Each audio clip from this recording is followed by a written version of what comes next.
Huwa kutoka mwisho kijijini ni saa 12. Kijiji chetu kimevamiwa na viumbe wa ajabu. Litakaye mkuta shauri yake, la mgambo.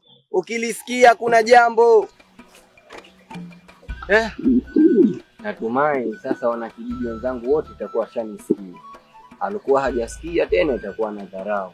Maana kona zote nishazimaliza.